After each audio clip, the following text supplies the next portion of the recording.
السلام علیکم ورحمۃ اللہ وبرکاتہ۔ کیسے ہیں آپ سب؟ امید ہے کہ آپ سب خیریت سے ہوں گے، ایمان اور صحت کی بہترین حالت میں ہوں گے۔ آج ہم دورہ قرآن کے اندر 22واں پارہ شروع کر رہے ہیں۔ نحمدہ ونصلی علی رسولہ الکریم، اما بعد، اعوذ باللہ من الشیطان الرجیم، بسم اللہ الرحمن الرحیم۔ رب اشرح لی صدری ویسر لی امری واحلل عقدۃ من لسانی یفقہوا قولی۔ رب زدنی علما، رب زدنی علما، رب زدنی علما، آمین یا رب العالمین۔ بسم اللہ الرحمن الرحیم۔ شروع اللہ کے نام سے جو بہت مہربان نہایت رحم والا ہے۔ وَمَن يَقْنُتْ مِنكُنَّ لِلَّهِ وَرَسُولِهِ وَتَعْمَلْ صَالِحًا نُؤْتِهَا أَجْرَهَا مَرَّتَيْنِ وَأَعْتَدْنَا لَهَا رِزْقًا كَرِيمًا۔ اور تم میں سے جو کوئی اللہ کی اور اس کے رسول کی فرما برداری کرے گی اور نیک کام کرے گی، ہم اسے اجر بھی دوہرا دیں گے، اور اس کے لیے ہم نے بہترین روزی تیار کر رکھی ہے۔ یعنی جس طرح گناہ کا وبال دگنا ہوگا، نیکیوں کا اجر بھی دوہرا ہوگا۔ جس طرح کہ نبی صلی اللہ علیہ وسلم کو اللہ تعالیٰ نے فرمایا کہ اگر بالفرض آپ کفر کی طرف مائل ہو جاتے تو اذا لأذقناک ضعف الحیات وضعف الممات، پھر تو ہم آپ کو دوہرا عذاب دنیا کا کرتے اور دوہرا ہی موت کا۔ اے نبی کی بیویوں، تم عام عورتوں کی طرح نہیں ہو۔ اگر تم پرہیزگاری اختیار کرو تو نرم لہجے سے بات نہ کرو، جس کے دل میں روگ ہو وہ کوئی غلط توقع لگا بیٹھے، اور ہاں قاعدے کے مطابق کلام کرو۔ یعنی تمہاری حیثیت اور مرتبہ عام عورتوں جیسا نہیں ہے، بلکہ اللہ تعالیٰ نے تمہیں رسول صلی اللہ علیہ وسلم کی زوجیت کا جو شرف عطا فرمایا ہے، اس کی وجہ سے تمہیں ایک امتیازی مقام حاصل ہے۔ چنانچہ انہیں ان کے مقام اور مرتبے سے آگاہ کر کے ان کو کچھ ہدایات دی جا رہی ہیں۔ اس کی مخاطب اگرچہ ازواج مطہرات ہیں جنہیں امہات المومنین قرار دیا گیا ہے، لیکن انداز بیان سے صاف واضح ہے کہ مقصد پوری امت مسلمہ کی عورتوں کو سمجھانا اور متنبہ کرنا ہے، اس لیے یہ ہدایات تمام مسلمان عورتوں کے لیے ہیں۔ یہاں پر پہلا حکم یہ دیا گیا کہ اگر تم پرہیزگاری اختیار کرتی ہو تو نرم لہجے سے بات نہ کرنا، یعنی کہ کسی بھی غیر مرد سے نرم لہجے کے اندر بات نہ کرنا، بلکہ قاعدے کے مطابق کلام کرو تاکہ کوئی بد باطن لہجے کی نرمی سے تمہاری طرف مائل نہ ہو اور اس کے دل میں کوئی برا خیال پیدا نہ ہو۔ یعنی بات اگرچہ نرم لہجے کے ساتھ کرنا منع ہے، تاہم زبان سے ایسا لفظ بھی نہ نکالنا جو معروف اور قاعدے اور اخلاق کے منافی ہو۔ یعنی کہ نارمل طریقے سے بات کرنی ہے، زیادہ نرمی بھی نہیں لینی اور بہت زیادہ الفاظ بھی غلط استعمال نہیں کرنے۔ الفاظ کا چناؤ اچھا رکھنا ہے، لیکن لہجے کے اندر نرمی نہیں ہونی چاہیے۔ وَقَرْنَ فِي بُيُوتِكُنَّ وَلَا تَبَرَّجْنَ تَبَرُّجَ الْجَاهِلِيَّةِ الْأُولَى، اور اپنے گھروں میں قرار سے رہو اور قدیمی جاہلیت کے زمانے کی طرح اپنے بناؤ سنگھار کا اظہار نہ کرو، اور نماز ادا کرتی رہو اور زکوٰۃ دیتی رہو، اللہ اور اس کے رسول کی اطاعت گزاری کرو۔ اللہ یہی چاہتا ہے کہ اے نبی کی گھر والیوں، تم سے وہ ہر قسم کی گندگی کو دور کر دے اور تمہیں خوب پاک کر دے۔ یعنی ٹک کر اپنے گھروں کے اندر رہو اور بغیر ضروری حاجت کے گھر سے باہر نہ نکلو۔ پہلا حکم تو یہ دیا گیا کہ یعنی باہر نہ نکلو۔ پھر دوسرا حکم جو ہے وہ یہ ہے کہ اگر بوقت ضرورت نکلنا پڑ جاتا ہے تو اس وقت کیسے نکلا جائے گا، یعنی کہ اس کے کیا آداب ہونے چاہیے۔ تو اس کے آداب یہ بتائے گئے ہیں کہ بناؤ سنگار کر کے نہیں نکلنا، اور اگر نکلنا ہے بناؤ سنگار کر کے تو اس زینت کا پھر اظہار نہیں کرنا، بلکہ اس کو چھپا کے نکلنا ہے۔ تبرج بے پردگی اور زیب و زینت کے اظہار کو کہتے ہیں۔ تو قرآن نے واضح کر دیا کہ یہ تبرج جو ہے یہ جاہلیت ہے جو کہ اسلام سے پہلے تھی، اور آئندہ بھی جب کبھی اس کو اختیار کیا جائے گا یہ جاہلیت ہی ہوگی، اسلام کا اس سے کوئی تعلق نہیں ہے، چاہے اس کا نام کتنا ہی خوشنما اور دل فریب رکھ لیا جائے۔ اہل بیت سے کون مراد ہے، اس کے تعین میں کچھ اختلاف ہے۔ بعض نے ازواج مطہرات کو مراد لیا ہے، جیسا کہ یہاں قرآن کے سیاق سے بھی واضح ہے۔ قرآن نے یہاں ازواج مطہرات کو اہل البیت کہا ہے۔ قرآن کے دوسرے مقام پر بھی بیوی کو اہل بیت کہا گیا ہے، مثلا سورہ ہود میں بھی یہ بات گزر چکی ہے۔ اسی لیے ازواج مطہرات کا اہل بیت ہونا نص قرآنی سے واضح ہے۔ بعض لوگ بعض روایات کی روح سے اہل بیت کا مصداق صرف علی اور فاطمہ اور حسن اور حسین رضی اللہ تعالیٰ عنہ اجمعین کو مانتے ہیں اور ازواج مطہرات کو اس سے خارج سمجھتے ہیں۔ اہل بیت کے اندر بیویاں تو اس لیے بھی آ جاتی ہیں کہ اگر کوئی بیوی ہی نہ ہو تو بچے کہاں سے ہوں گے، تو جب بچے ہی نہیں ہوں گے تو پھر اہل بیت کون ہوگا؟ تو یعنی کہ یہ ایک سمجھنے والی بات ہے کہ ازواج مطہرات جو ہے وہ آپ صلی اللہ علیہ وسلم کے اہل بیت کے اندر شامل ہیں، اور پھر ان کے بعد جو ہے ان کی اولادیں بھی اس کے اندر شامل ہیں۔ وَاذْكُرْنَ مَا يُتْلَى فِي بُيُوتِكُنَّ مِنْ آيَاتِ اللَّهِ وَالْحِكْمَةِ إِنَّ اللَّهَ كَانَ لَطِيفًا خَبِيرًا، اور تمہارے گھروں میں اللہ کی جو آیتیں اور رسول کی جو احادیث پڑھی جاتی ہیں ان کا ذکر کرتی رہو، یقیناً اللہ باریک بین اور خبردار ہے۔ یعنی کہ ان باتوں کے اوپر عمل کرو، اور حکمت سے مراد ہے احادیث۔ اس آیت سے استدلال کرتے ہوئے بعض علماء نے کہا ہے کہ حدیث بھی قرآن کی طرح وحی متلو ہے۔ اس کے علاوہ یہ آیت بھی ازواج مطہرات کے اہل بیت ہونے پر دلالت کرتی ہے، اس لیے کہ وحی کا نزول جس کا ذکر اس آیت میں ہے ازواج مطہرات کے گھروں میں ہی ہوتا تھا، بالخصوص عائشہ رضی اللہ تعالی عنہا کے گھر میں، جیسا کہ احادیث میں ہے۔ بے شک مسلمان مرد اور مسلمان عورتیں، مومن مرد اور مومن عورتیں، فرما برداری کرنے والے مرد اور فرما برداری کرنے والی عورتیں، راست باز مرد اور راست باز عورتیں، صبر کرنے والے مرد اور صبر کرنے والی عورتیں، عاجزی کرنے والے مرد اور عاجزی کرنے والی عورتیں، خیرات کرنے والے مرد اور خیرات کرنے والی عورتیں، روزے رکھنے والے مرد اور روزے رکھنے والی عورتیں، اپنی شرمگاہوں کی حفاظت کرنے والے مرد اور حفاظت کرنے والی عورتیں، بکثرت اللہ کا ذکر کرنے والے مرد اور ذکر کرنے والی عورتیں، ان سب کے لیے اللہ نے وسیع مغفرت اور بڑا ثواب تیار کر رکھا ہے۔ وَمَا كَانَ لِمُؤْمِنٍ وَلَا مُؤْمِنَةٍ إِذَا قَضَى اللَّهُ وَرَسُولُهُ أَمْرًا أَن يَكُونَ لَهُمُ الْخِيَرَةُ مِنْ أَمْرِهِمْ وَمَن يَعْصِ اللَّهَ وَرَسُولَهُ فَقَدْ ضَلَّ ضَلَالًا مُبِينًا۔ اور دیکھو، کسی مومن مرد اور عورت کو اللہ اور اس کے رسول کے فیصلے کے بعد اپنے کسی امر کا کوئی اختیار باقی نہیں رہتا۔ یاد رکھو، اللہ اور اس کے رسول کی جو بھی نافرمانی کرے وہ صریح گمراہی میں پڑے گا۔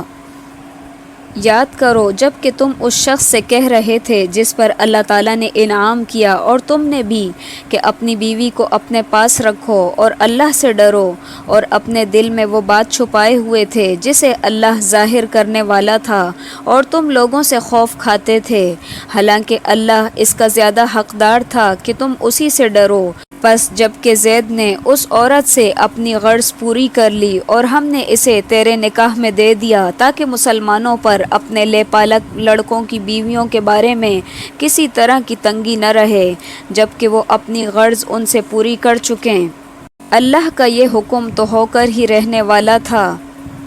یہ آیت زینب رضی اللہ تعالی عنہا کے نکاح کے سلسلے میں نازل ہوئی تھی۔ زید بن حارثہ رضی اللہ تعالیٰ عنہ جو کہ اصلاً عرب تھے، لیکن کسی نے ان کو بچپن میں زبردستی پکڑ کر بطور غلام بیچ دیا تھا۔ نبی صلی اللہ علیہ وسلم سے خدیجہ رضی اللہ تعالیٰ عنہا کے نکاح کے بعد خدیجہ رضی اللہ تعالیٰ عنہا نے انہیں رسول صلی اللہ علیہ وسلم کو ہبہ کر دیا تھا۔ آپ صلی اللہ علیہ وسلم نے ان کو آزاد کر کے اپنا بیٹا بنا لیا۔ نبی صلی اللہ علیہ وسلم نے ان کے نکاح کے لیے اپنی پھوپھیزاد بہن زینب رضی اللہ تعالیٰ عنہ کو نکاح کا پیغام بھیجا، جس پر انہیں اور ان کے بھائی کو خاندانی وجاہت کی بنا پر تعامل ہوا۔ زید ایک آزاد کردہ غلام ہے اور ہمارا تعلق ایک اونچے خاندان سے ہے، جس پر یہ آیت نازل ہوئی، جس کا مطلب یہ ہے کہ اللہ اور اس کے رسول کے فیصلے کے بعد کسی مومن مرد اور عورتوں کو یہ حق حاصل ہی نہیں کہ وہ اپنا اختیار بروئے کار لائیں، بلکہ اس کے لیے ضروری ہے کہ وہ سر تسلیم خم کر دیں۔ چنانچہ یہ آیت سننے کے بعد زینب رضی اللہ تعالی عنہا نے اپنی رائے پر اصرار نہیں کیا اور ان کا باہم نکاح ہو گیا، لیکن مزاجوں میں فرق ہونے کی وجہ سے میاں بیوی کے تعلقات خوشگوار نہ بن سکے اور اسی بنا پر ان کی آپس میں انبن رہتی تھی، جس کا تذکرہ زید رضی اللہ تعالیٰ عنہ نے نبی صلی اللہ علیہ وسلم سے کیا اور طلاق کا اندیہ بھی دیا، لیکن نبی صلی اللہ علیہ وسلم نے ان کو طلاق دینے سے روک لیا۔ اس کے بعد اللہ تعالیٰ نے نبی صلی اللہ علیہ وسلم کو اس پیشن گوئی سے بھی آگاہ فرما دیا تھا کہ زید کی طرف سے طلاق واقع ہو کر رہے گی، اور اس کے بعد زینب کا نکاح آپ سے کر دیا جائے گا تاکہ جاہلیت کی اس رسم پر ایک کاری ضرب لگ سکے، کیونکہ وہاں پر منہ بولے بیٹے کے بالکل ایسے ہی احکامات تھے جیسے کہ حقیقی بیٹے کے ہیں، اور اس کی بیوی سے نکاح جو ہے جائز نہیں سمجھا جاتا تھا، یعنی اگر وہ اپنی بیوی کو طلاق دے دے اس کے بعد وہ جو سسر ہوتا تھا وہ اپنے منہ بولے بیٹے کی بیوی سے نکاح نہیں کر سکتا تھا۔ تو اللہ تعالیٰ نے اس رسم کو ختم کروانا تھا، اور نبی صلی اللہ علیہ وسلم کو یہی کہا گیا کہ آپ جو ہے لوگوں سے ڈر رہے تھے، ظاہر ہے مشکل کام تھا، تو اس لیے آپ صلی اللہ علیہ وسلم کا جو خوف تھا وہ طبیعی تھا، تو آپ صلی اللہ علیہ وسلم ڈرتے تھے کہ مطلب لوگ کیا کہیں گے کہ اپنے منہ بولے بیٹے کی بیوی سے نکاح کر لیا، تو یہ احکامات اسی سلسلے میں نازل ہوئے ہیں۔ تو جب زید بن حارثہ رضی اللہ تعالیٰ عنہ نے ان کو طلاق دے دی تو نبی صلی اللہ علیہ وسلم نے ان کو اپنے نکاح کا پیغام بھیجا، جس پر انہوں نے کہا کہ میں اپنے رب سے جب تک مشورہ نہیں کر لیتی میں اس وقت تک کچھ نہیں کروں گی۔ یہ کہہ کر وہ ادھر مصروف عبادت ہو گئی، تو اللہ تعالیٰ نے وحی کے ذریعے نبی صلی اللہ علیہ وسلم کو آگاہ کیا کہ ہم نے آپ کا نکاح زینب سے کر دیا ہے، جیسا کہ یہاں پہ الفاظ آئیں کہ زوجنا کہا۔ چنانچہ حضور صلی اللہ علیہ وسلم ان کے گھر تشریف لے گئے اور ان سے یا ان کے گھر والوں سے اجازت طلبی کی بھی ضرورت محسوس نہیں کی، کیونکہ اللہ کے حکم کے بعد اس کی ضرورت ہی باقی نہیں رہی تھی۔ ما كان على النبي من حرج فيما فرض الله له سنة الله في الذين خلوا من قبل وكان امر الله قدرا مقدورا۔ جو چیزیں اللہ نے اپنے نبی کے لیے مقرر کی ہیں ان میں نبی پر کوئی حرج نہیں، یہی اللہ کا دستور ان میں بھی رہا جو پہلے ہوئے، اور اللہ کے کام اندازے پر مقرر کیے ہوئے ہیں۔ یہ سب ایسے تھے کہ جو اللہ کے احکام پہنچایا کرتے تھے اور اللہ ہی سے ڈرتے تھے اور اللہ کے سوا کسی سے نہیں ڈرتے تھے، اور اللہ حساب لینے کے لیے کافی ہے۔ لوگوں، محمد صلی اللہ علیہ وسلم تمہارے مردوں میں سے کسی کے باپ نہیں ہیں، لیکن آپ اللہ کے رسول ہیں اور تمام نبیوں کے ختم کرنے والے، اور اللہ ہر چیز کو بخوبی جاننے والا ہے۔ اب اس آیت کے ساتھ واضح کر دیا گیا کہ نبی صلی اللہ علیہ وسلم زید بن حارثہ کے والد نہیں ہیں، تو اس وجہ سے ان کو کسی بھی طرح کی طعن و تشنیع کا نشانہ نہیں بنایا جائے گا کہ انہوں نے اپنی بہو سے نکاح کر لیا، بلکہ زید ہی کیا، وہ تو کسی بھی مرد کے باپ نہیں ہیں، کیونکہ زید تو حارثہ کے بیٹے تھے، آپ نے تو ان کو منہ بولا بیٹا بنایا ہوا تھا، اور جاہلی دستور کے مطابق انہیں زید بن محمد کہا جاتا تھا۔ حقیقتاً وہ آپ کے صلبی بیٹے نہیں تھے، اسی لیے یہاں پر ادعوہم لآبائہم کے نزول کے بعد انہیں زید بن حارثہ ہی کہا جاتا تھا۔ اس کے علاوہ خدیجہ رضی اللہ تعالی عنہا سے آپ صلی اللہ علیہ وسلم کے 3 بیٹے قاسم، طاہر اور طیب ہوئے، اور ایک ابراہیم بھی ہوئے جو کہ ماریہ قبطیہ کے بطن سے ہوئے، لیکن یہ سب بچے جو تھے یہ بچپن کے اندر ہی فوت ہو گئے تھے اور کوئی بھی جوانی کی عمر کو نہیں پہنچا۔ تو یہی وجہ ہے کہ نبی صلی اللہ علیہ وسلم کی صلبی اولاد میں کوئی بھی مرد نہیں تھا، یعنی کہ صرف آپ کی بیٹیاں تھیں جو کہ حیات رہیں اور ان کے ہی پھر بچے ہوئے، اور آپ کا کوئی پوتا یا پوتی وغیرہ کچھ بھی نہیں تھا، کیونکہ آپ کے بیٹے اس عمر کو پہنچے ہی نہیں تھے، بچپن کے اندر ہی ان کا انتقال ہو گیا تھا۔ پھر یہاں پر یہ بھی کہا گیا کہ نبی صلی اللہ علیہ وسلم جو ہیں یہ خاتم النبیین ہیں۔ خاتم مہر کو کہتے ہیں، اور مہر آخری عمل ہی کو کہا جاتا ہے، یعنی آپ صلی اللہ علیہ وسلم پر نبوت اور رسالت کا خاتمہ کر دیا گیا ہے۔ آپ کے بعد جو بھی نبوت کا دعویٰ کرے گا وہ نبی نہیں بلکہ کذاب اور دجال ہوگا۔ یا ایھا الذین آمنوا اذکروا اللہ ذکرا کثیرا اور اے لوگو جو ایمان لائے ہو، اللہ تعالیٰ کو بہت زیادہ یاد کیا کرو اور صبح و شام اسی کی پاکیزگی بیان کرو۔ وہی ہے جو تم پر اپنی رحمتیں بھیجتا ہے اور اس کے فرشتے تمہارے لیے دعائے رحمت کرتے ہیں تاکہ وہ تمہیں اندھیروں سے اجالے کی طرف لے آئے، اور اللہ مومنوں پر بہت ہی مہربان ہے۔ تحیتہم یوم یلقونہ سلام، جس دن یہ اللہ سے ملاقات کریں گے ان کا تحفہ سلام ہوگا، ان کے لیے اللہ نے باعزت اجر تیار کر رکھا ہے۔ یا ایہا النبی انا ارسلناک شاہدا ومبشرا ونذیرا، اے نبی صلی اللہ علیہ وسلم، یقیناً ہم نے آپ کو رسول بنا کر گواہیاں دینے والا، خوشخبریاں سنانے والا، آگاہ کرنے والا بنا کر بھیجا ہے۔ بعض لوگوں نے شاہد کے معنی حاضر اور ناظر کے کیے ہیں، جو قرآن کی تحریف مانوی ہے۔ نبی صلی اللہ علیہ وسلم اپنی امت کی گواہی دیں گے، ان پر جو آپ پر ایمان لائے، اور ان کی بھی جنہوں نے تکذیب کی۔ آپ قیامت والے دن اہل ایمان کو ان کے اعضائے وضو سے پہچان لیں گے جو کہ چمکتے ہوں گے۔ اسی طرح آپ صلی اللہ علیہ وسلم دیگر انبیاء کے اوپر بھی گواہی دیں گے، اسی لیے آپ کو شاہد کہا گیا ہے۔ اور اللہ کے حکم سے اس کی طرف بلانے والا اور روشن چراغ، آپ مومنوں کو خوشخبری سنا دیجئے کہ ان کے لیے اللہ کی طرف سے بہت بڑا فضل ہے، اور کافروں اور منافقوں کا کہنا نہ مانیے اور ان کی طرف سے پہنچنے والی ایذا کا خیال بھی نہ کیجیے۔ اللہ پر بھروسہ رکھیے اور کافی ہے اللہ کام بنانے والا۔ اے مومنو، جب تم مومن عورتوں سے نکاح کرو پھر ہاتھ لگانے سے پہلے ہی طلاق دے دو تو ان پر تمہارا کوئی حق عدت نہیں جسے تم شمار کرو، پس تم کچھ نہ کچھ انہیں دے دو اور بھلے طریق پر انہیں رخصت کر دو۔ یہاں ان عورتوں کا حکم بیان کیا جا رہا ہے جن سے نکاح ہوا ہے لیکن میاں بیوی کے درمیان ہم بستری نہیں ہوئی، ان کو اگر طلاق ہو جائے تو ان کے اوپر کوئی عدت نہیں ہے۔ اے نبی، ہم نے تمہارے لیے تمہاری وہ بیویاں حلال کر دی ہیں جن کا تم ان کو حق مہر دے چکے ہو، اور وہ لونڈیاں بھی جو اللہ نے غنیمت میں تمہیں دی ہیں، اور تمہارے چچا کی لڑکیاں اور پھوپھیوں کی اور ماموؤں کی لڑکیاں اور خالاؤں کی لڑکیاں جنہوں نے تمہارے ساتھ ہجرت کی ہے، اور وہ مومن عورتیں جو اپنا نفس نبی کو ہبہ کر دیں، یہ اس صورت میں کہ خود نبی بھی اس سے نکاح کرنا چاہے، یہ خاص طور پر صرف تمہارے لیے ہے اور مومنوں کے لیے نہیں۔ ہم اسے بخوبی جانتے ہیں جو ہم نے ان پر ان کی بیویوں اور لونڈیوں کے بارے میں احکام مقرر کر دیے ہیں، یہ اس لیے کہ تجھ پر کوئی حرج نہ ہو۔ اللہ بہت بخشنے والا، بڑا رحم کرنے والا ہے۔ یہ احکام شریعت جو ابھی بیان ہوئے ہیں یہ نبی صلی اللہ علیہ وسلم کو امتیاز کے طور پر حاصل تھے، جنہیں آپ صلی اللہ علیہ وسلم کی خصوصیات بھی کہا جاتا ہے۔ مثلا صدقہ آپ پر حرام تھا۔ اسی طرح بعض خصوصیات کا ذکر قرآن کریم میں اس مقام پر کیا گیا ہے جن کا تعلق نکاح سے ہے۔ مثلا جن عورتوں کو آپ نے حق مہر دیا ہے وہ آپ کے لیے حلال ہیں، چاہے وہ کتنی تعداد میں ہوں۔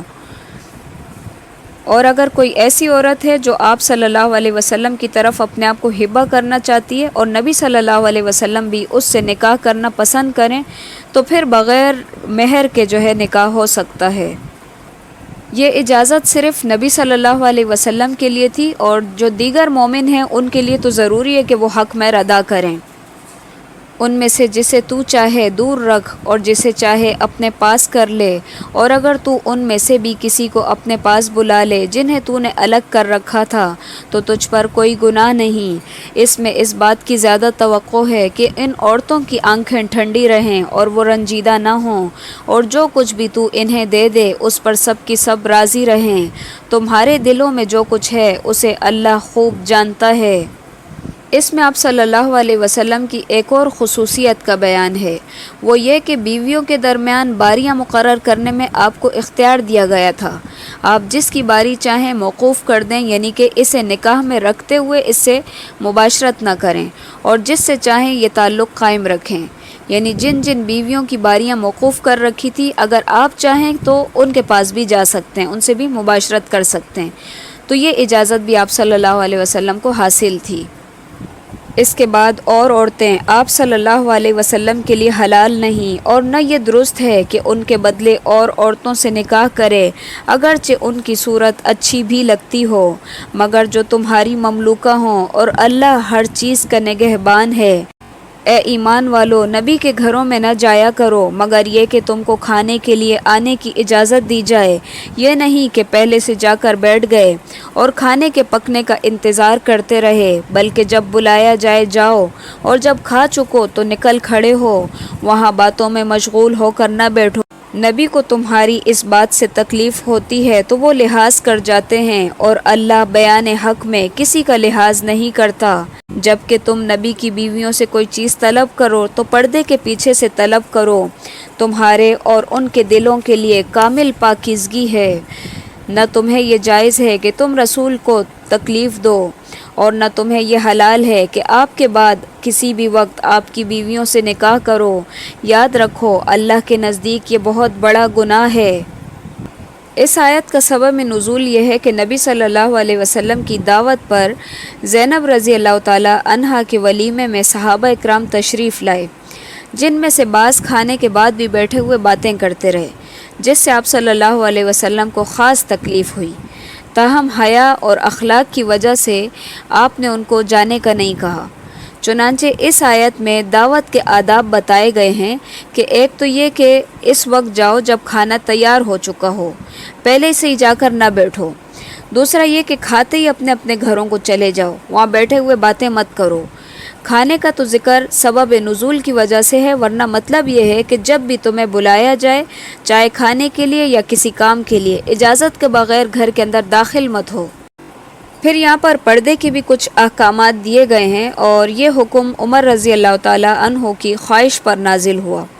عمر رضی اللہ تعالیٰ عنہ نے نبی صلی اللہ علیہ وسلم سے عرض کیا، اے اللہ کے رسول، آپ کے پاس اچھے برے ہر طرح کے لوگ آتے ہیں، کاش آپ امہات المومنین کو پردے کا حکم دیں تو کیا ہی اچھا ہو۔ جس پر اللہ تعالیٰ نے یہ حکم نازل فرمایا۔ یہ پردے کی حکمت اور علت بھی یہاں پر بیان کی ہے کہ اس سے مرد اور عورت دونوں کے دل جو ہے وہ ریب اور شک سے اور ایک دوسرے کے ساتھ فتنے میں مبتلا ہونے سے محفوظ رہیں گے۔ ان تبدوا شیئا او تخفوہ فإن اللہ کان بکل شیء علیما۔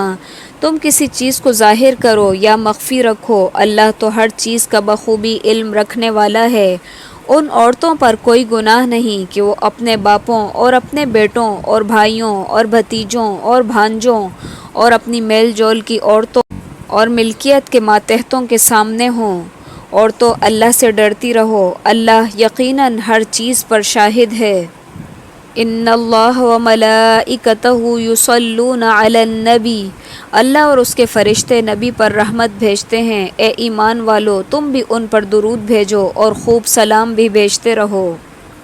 بے شک جو لوگ اللہ اور اس کے رسول کو ایذا دیتے ہیں، ان پر دنیا اور آخرت میں اللہ کی پھٹکار ہے، اور ان کے لیے نہایت رسوا کن عذاب ہے۔ اور جو لوگ مومن مردوں اور مومن عورتوں کو ایذا دیں بغیر کسی جرم کے جو ان سے سرزد ہوا ہو، وہ بڑے ہی بہتان اور صریح گناہ کا بوجھ اٹھاتے ہیں۔ اے نبی، اپنی بیویوں سے اور اپنی صاحبزادیوں سے اور مسلمانوں کی عورتوں سے کہہ دو کہ وہ اپنے اوپر اپنی چادریں لٹکا لیا کریں، اس سے بہت جلد ان کی شناخت ہو جائے گی، پھر وہ ستائی نہ جائیں گی۔ اللہ بخشنے والا مہربان ہے۔ جلابیب جلبابن کی جمع ہے۔ اس کے معنی ہوتے ہیں ایسی چادر جس سے پورا بدن ڈھک جائے۔ اپنے اوپر لٹکانے سے مراد یہ ہے کہ اپنے چہرے پر اس طرح گھونگھٹ نکالنا ہے جس سے چہرے کا بیشتر حصہ چھپ جائے، اور نظریں جھکا کر چلنے سے اسے راستہ بھی نظر آتا جائے۔ اور پھر ساتھ ہی پردے کی حکمت بھی بتائی گئی ہے کہ وہ پہچانی جائیں کہ یہ مسلمان عورتیں، اور ان کو پھر ستایا نہ جائے۔ اگر اب بھی یہ منافق، وہ جن کے دلوں میں بیماری ہے، اور وہ لوگ جو مدینے میں غلط افواہیں اڑانے والے ہیں باز نہ آئے تو ہم آپ کو ان کی تباہی پر مسلط کر دیں گے، پھر تو چند ہی دن وہ آپ کے ساتھ اس شہر میں رہ سکیں گے۔ ان پر پھٹکار برسائی گئی، جہاں بھی مل جائیں پکڑے جائیں اور خوب ٹکڑے ٹکڑے کر دیے جائیں۔ سنت اللہ فی الذین خلوا من قبل ولن تجد لسنت اللہ تبدیلا۔ ان سے اگلوں میں بھی اللہ کا یہی دستور جاری رہا اور تم اللہ کے دستور میں ہرگز رد و بدل نہیں پاؤ گے۔ لوگ آپ سے قیامت کے بارے میں سوال کرتے ہیں، آپ کہہ دیجئے کہ اس کا علم تو صرف اللہ ہی کو ہے، آپ کو کیا خبر، بہت ممکن ہے قیامت بالکل ہی قریب ہو۔ اللہ نے کافروں پر لعنت کی ہے اور ان کے لیے بھڑکتی ہوئی آگ تیار کر رکھی ہے جس میں وہ ہمیشہ ہمیشہ رہیں گے اور کوئی حامی اور مددگار نہ پائیں گے۔ اس دن ان کے چہرے آگ میں الٹ پلٹ کیے جائیں گے، حسرت اور افسوس سے کہیں گے کہ کاش ہم اللہ اور اس کے رسول کی اطاعت کرتے، اور کہیں گے کہ اے ہمارے رب، ہم نے اپنے سرداروں اور اپنے بڑوں کی مانی جنہوں نے ہمیں راہ راست سے بھٹکا دیا۔ پروردگار تو انہیں دگنا عذاب دے اور ان پر بہت بڑی لعنت نازل فرما۔ یا ایہا الذین آمنوا لا تکونوا کالذین آذوا موسیٰ فبرأہ اللہ مما قالوا وکان عند اللہ وجیہا۔ اے ایمان والو، ان لوگوں جیسے نہ بن جاؤ جنہوں نے موسیٰ کو تکلیف دی، پس جو بات انہوں نے کہی تھی اللہ نے انہیں اس سے بری فرما دیا اور اللہ کے نزدیک وہ بہت ہی باعزت تھے۔ اس آیت کی تفسیر میں آتا ہے کہ موسیٰ علیہ السلام جو ہے وہ نہایت باحیا تھے اور وہ اپنا جسم کبھی بھی لوگوں کے سامنے ننگا نہیں کرتے تھے، جس پر بنی اسرائیل کہنے لگے کہ شاید موسیٰ علیہ السلام کے جسم پر کوئی بیماری یا کوئی برس وغیرہ کا کوئی نشان ہے، اسی وجہ سے یہ جو ہے بے لباس نہیں ہوتے۔ تو ایک مرتبہ موسیٰ علیہ السلام تنہائی میں غسل کرنے لگے، کپڑے اتار کر ایک پتھر پر رکھ دیے تو اللہ تعالیٰ کے حکم سے پتھر کپڑے لے کر بھاگ کھڑا ہوا۔ موسیٰ علیہ السلام اس کے پیچھے پیچھے دوڑے حتیٰ کہ بنی اسرائیل کی ایک مجلس میں پہنچ گئے۔ انہوں نے موسیٰ علیہ السلام کو جب اس حالت میں دیکھا تو ان کے سارے شبہات جو تھے وہ دور ہو گئے، کیونکہ موسیٰ علیہ السلام بہت ہی خوبصورت اور حسین و جمیل تھے اور ہر قسم کے داغ اور عیب سے پاک تھے۔ تو یوں اللہ تعالیٰ نے معجزانہ طور پر پتھر کے ذریعے ان کے اس الزام اور شبہ سے ان کی برات کر دی جو کہ بنی اسرائیل کی طرف سے ان کے اوپر لگایا گیا تھا۔ تو یہاں مومنوں سے بھی کہا جا رہا ہے کہ اپنے نبی کو اس طرح اذیت نہ دو، یعنی کوئی ایسی بات نہ کرو جو نبی صلی اللہ علیہ وسلم کو تکلیف پہنچائے۔ اے ایمان والو، اللہ سے ڈرو اور سیدھی سیدھی سچی باتیں کیا کرو، یعنی ایسی بات جس میں کجی اور انحراف نہ ہو اور نہ ہی دھوکہ فریب ہو، بلکہ سچ اور حق والی بات کہنی چاہیے، تاکہ اللہ تمہارے کام سنوار دے اور تمہارے گناہ معاف کر دے، اور جو بھی اللہ اور اس کے رسول کی تابعداری کرے گا اس نے بڑی مراد پالی۔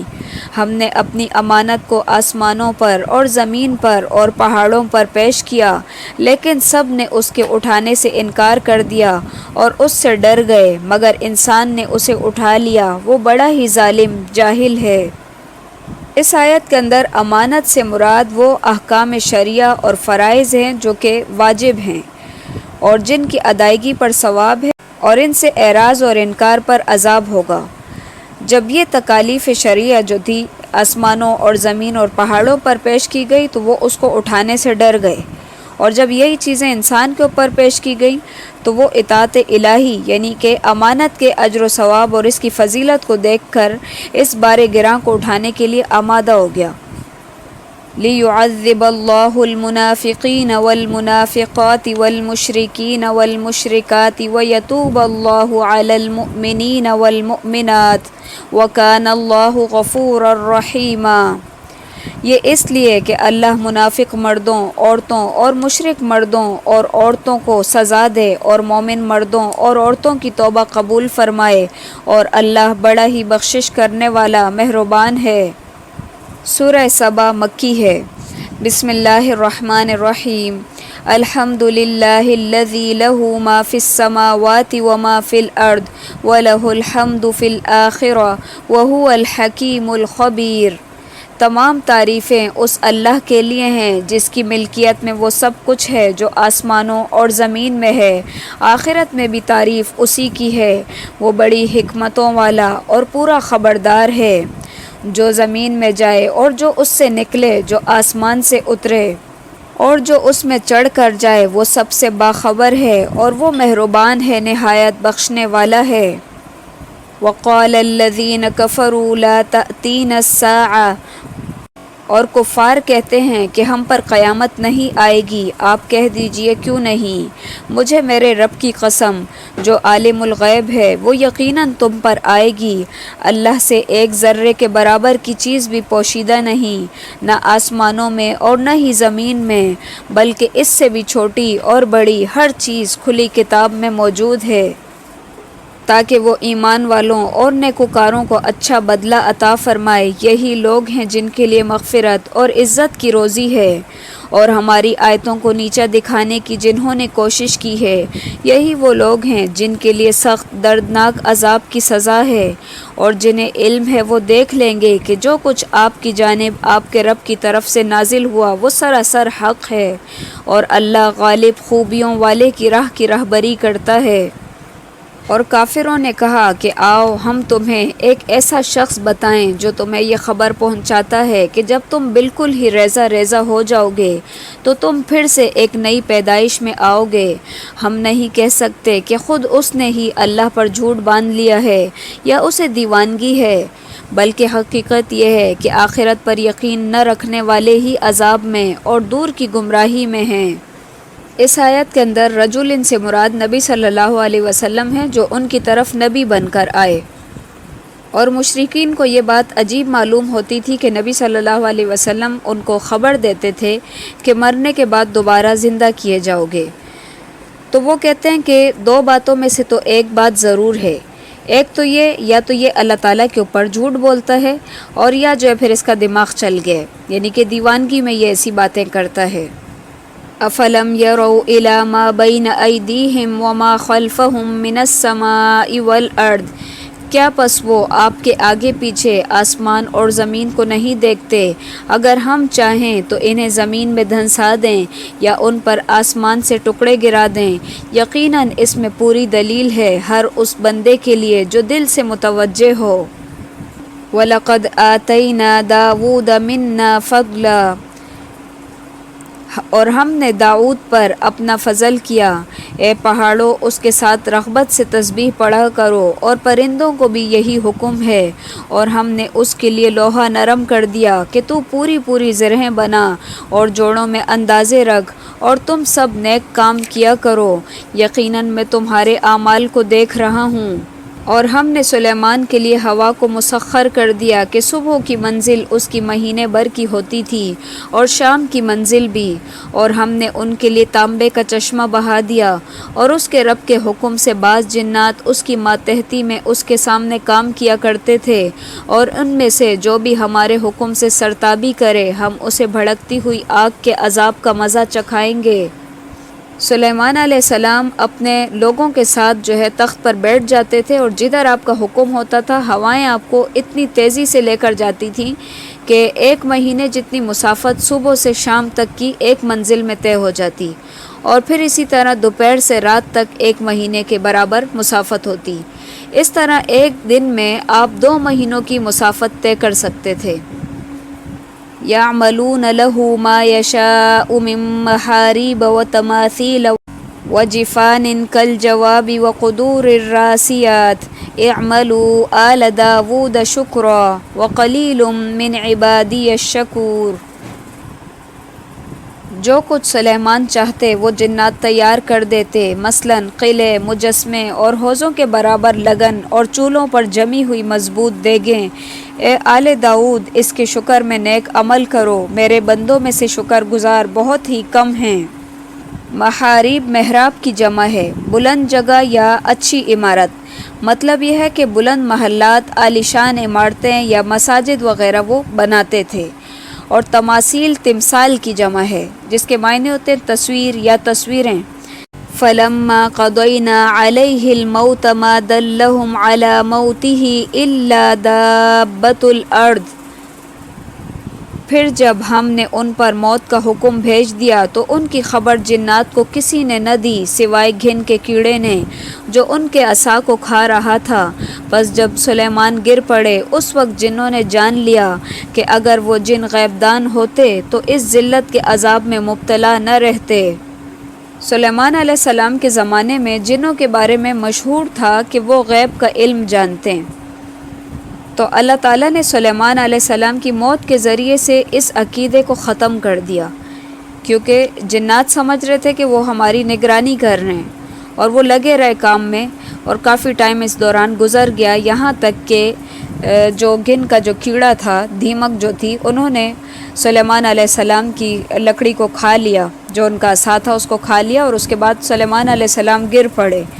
تو اس وقت پھر جنات کے اوپر یہ راز کھلا کہ وہ تو غیب کا علم نہیں جانتے، کیونکہ انبیاء کے جو جسم ہوتے ہیں ان کو مٹی نہیں کھاتی، اسی وجہ سے وہ شاید بالکل ٹھیک ٹھاک کھڑے رہے ہوں گے، اور جنات دیکھتے رہے، وہ سمجھتے رہے کہ یہ ہماری نگرانی ہو رہی ہے۔ لَقَدْ كَانَ لِسَبَإٍ فِي مَسْكَنِهِمْ آيَةٌ جَنَّتَانِ عَنْ يَمِينٍ وَشِمَالٍ۔ قوم سبا کے لیے اپنی بستیوں میں قدرت الہی کی نشانی تھی، ان کے دائیں بائیں دو باغ تھے، ہم نے ان کو حکم دیا تھا کہ اپنے رب کی دی ہوئی روزی کھاؤ اور اس کا شکر ادا کرو، عمدہ شہر ہے اور بخشنے والا رب ہے۔ لیکن انہوں نے روگردانی کی تو ہم نے ان پر زور کے سیلاب کا پانی بھیج دیا، اور ہم نے ان کے ہرے بھرے باغوں کے بدلے دو ایسے باغ دیے جو بدمزہ میووں والے اور بکثرت چھاؤں اور کچھ بیری کے درختوں والے تھے، ہم نے ان کی ناشکری کا یہ بدلہ انہیں دیا، ہم ایسی سخت سزا بڑے بڑے ناشکروں کو ہی دیتے ہیں۔ کہا جاتا ہے کہ شہر کے دونوں اطراف پہاڑ تھے جن سے چشمے اور نالوں کا پانی وغیرہ بکثرت آتا تھا شہر کے اندر، اور ان کے حکمرانوں نے پہاڑوں کے درمیان بہت سے پشتے تعمیر کرا دیے تھے، اور ان کے ساتھ باغات لگا دیے گئے تھے جن سے پانی کا رخ بھی متعین ہو گیا اور باغوں کو بھی سیرابی کا ایک قدرتی ذریعہ میسر آ گیا۔ تو انہی باغات کو دائیں بائیں دو باغوں سے تعبیر کیا گیا ہے۔ بعض کہتے ہیں کہ جنتین سے دو باغ نہیں بلکہ دائیں بائیں دو جہتیں مراد ہیں، مطلب باغوں کی کثرت ہے کہ جدھر نظر اٹھاؤ ادھر ہی باغ اور ہریالی ہی ہریالی ہے۔ پھر جب اس قوم نے کفر کیا اور شکر ادا نہیں کیا تو ان کے اوپر اللہ تعالیٰ نے تند و تیز سیلاب کے ذریعے وہ جو ان کے بند تھے وہ سارے ٹوٹ گئے، اور ان کے جو پھل وغیرہ تھے وہ اس پانی کی نظر ہو گئے۔ پھر اس کے بعد اللہ تعالیٰ نے وہاں پر جو قدرتی جھاڑ جنکار ہوتی ہے وہ اس کے پودے اگا دیے، ان کے اندر کوئی پھل نہیں لگتا تھا، اور سخت کڑوے اور اس طرح کے میوے ان کے لیے لگا دیے گئے، اس میں کچھ جو ہے بیری کے درخت تھے جن میں کانٹے بھی زیادہ اور بیر بھی کم تھے۔ العارم عرمتن کی جمع ہے، پشتا یا بند، یعنی ایسے زور کا پانی بھیجا جس نے اس بند میں شگاف ڈال دیا، اور پانی جو تھا وہ شہر کے اندر آ گیا، جس سے ان کے مکانات بھی ڈوب گئے اور ان کے باغ وغیرہ بھی اجڑ کر ویران ہو گئے۔ وَجَعَلْنَا بَيْنَهُمْ وَبَيْنَ الْقُرَى الَّتِي بَارَكْنَا فِيهَا قُرًى ظَاهِرَةً وَقَدَّرْنَا فِيهَا السَّيْرَ سِيرُوا فِيهَا لَيَالِيَ وَأَيَّامًا آمِنِينَ۔ اور ہم نے ان کے اور ان بستیوں کے درمیان جن میں ہم نے برکت رکھی تھی چند بستیاں اور آباد رکھیں جو پر سر راہ ظاہر تھیں، اور ان میں چلنے کی منزلیں مقرر کر دی تھیں، ان میں راتوں اور دنوں کو با امن و امان چلتے پھرتے رہو۔ لیکن انہوں نے پھر بھی کہا کہ اے ہمارے پروردگار، ہمارے سفر دور دراز کے کر دے، چونکہ خود انہوں نے اپنے ہاتھوں اپنا برا کیا، اس لیے ہم نے انہیں گزشتہ افسانوں کی صورت میں کر دیا اور ان کے ٹکڑے ٹکڑے کر دیے۔ بلا شبہ ہر ایک صبر و شکر کرنے والے کے لیے اس میں بہت سی نشانیاں ہیں۔ برکتوں والی بستیوں سے مراد شام کی بستیاں ہیں، اور شیطان نے ان کے بارے میں اپنا گمان سچا کر دکھایا، سو یہ لوگ سب کے سب اس کے تابعدار بن گئے سوائے مومنوں کی ایک جماعت کے۔ شیطان کا ان پر کوئی زور اور دباؤ نہ تھا مگر اس لیے کہ ہم ان لوگوں کو جو آخرت پر ایمان رکھتے ہیں معلوم کر لیں، اور ان لوگوں میں سے جو اس میں شک میں ہیں، اور آپ کا رب ہر چیز پر نگہبان ہے۔ کہہ دیجئے کہ اللہ کے سوا جن جن کا تم گمان کرتے ہو سب کو پکار لو، نہ ان میں سے کسی کو آسمانوں اور زمین میں سے ایک ذرے کا اختیار ہے، نہ ان کا ان میں کوئی حصہ ہے، نہ ان میں سے کوئی اللہ کا مددگار ہے۔ وَلَا تَنفَعُ الشَّفَاعَةُ عِندَهُ إِلَّا لِمَنْ أَذِنَ لَهُ، اس کے پاس شفاعت بھی کوئی نفع نہیں دے سکتی سوائے اس کی اجازت کے، یعنی جن کو اجازت ہو۔ یہاں تک کہ جب ان کے دلوں سے گھبراہٹ دور کر دی جاتی ہے تو پوچھتے ہیں تمہارے پروردگار نے کیا فرمایا؟ جواب دیتے ہیں کہ حق فرمایا اور وہ بلند و بالا اور بہت بڑا ہے۔ اس آیت سے بھی پتہ چلتا ہے کہ اللہ تعالیٰ کے نزدیک ہر بندہ سفارش بھی نہیں کر سکتا، سفارش بھی وہ کرے گا جس کو اجازت مل جائے۔ اجازت ہو جائے اس کا مطلب یہ ہے کہ انبیاء اور ملائکہ وغیرہ یعنی یہی سفارش کر سکیں گے، کوئی اور نہیں، اس لیے کہ کسی اور کی سفارش فائدہ مند بھی نہیں ہوگی اور نہ ان کو اجازت دی جائے گی۔ اور دوسری بات یہ ہے کہ سفارش فائدہ بھی اسی کو دے گی جس کے بارے میں اذن ہوگا، یعنی ہر بندے کے لیے سفارش بھی نہیں ہے، ہر بندہ کر بھی نہیں سکتا اور ہر ایک کے لیے کی بھی نہیں جا سکتی۔ پوچھئے کہ تمہیں آسمانوں اور زمین سے روزی کون پہنچاتا ہے؟ خود جواب دیجئے کہ اللہ۔ سنو، ہم یا تم یا تو یقیناً ہدایت پر ہیں یا کھلی گمراہی میں ہیں۔ کہہ دیجئے کہ ہمارے کیے ہوئے گناہوں کے متعلق تم سے کوئی سوال نہیں کیا جائے گا، نہ تمہارے اعمال کی باز پرس ہم سے کی جائے گی۔ قُلْ يَجْمَعُ بَيْنَنَا رَبُّنَا ثُمَّ يَفْتَحُ بَيْنَنَا بِالْحَقِّ وَهُوَ الْفَتَّاحُ الْعَلِيمُ۔ انہیں خبر دے دیجئے کہ ہم سب کو ہمارا رب جمع کر کے پھر ہم میں سچے فیصلے کرے گا اور وہ فیصلہ چکانے والا اور دانا ہے۔ کہہ دیجئے کہ اچھا مجھے بھی تو انہیں دکھا دو جنہیں تم اللہ کا شریک ٹھہرا کر اس کے ساتھ ملاتے ہو، ایسا ہرگز نہیں، بلکہ وہی اللہ غالب اور حکمت والا ہے۔ وَمَا أَرْسَلْنَاكَ إِلَّا كَافَّةً لِلنَّاسِ بَشِيرًا وَنَذِيرًا وَلَكِنَّ أَكْثَرَ النَّاسِ لَا يَعْلَمُونَ۔ ہم نے آپ کو تمام لوگوں کے لیے صرف خوشخبریاں سنانے والا اور ڈرانے والا بنا کر بھیجا ہے، ہاں مگر صحیح یہی ہے کہ لوگوں کی اکثریت بے علم ہے۔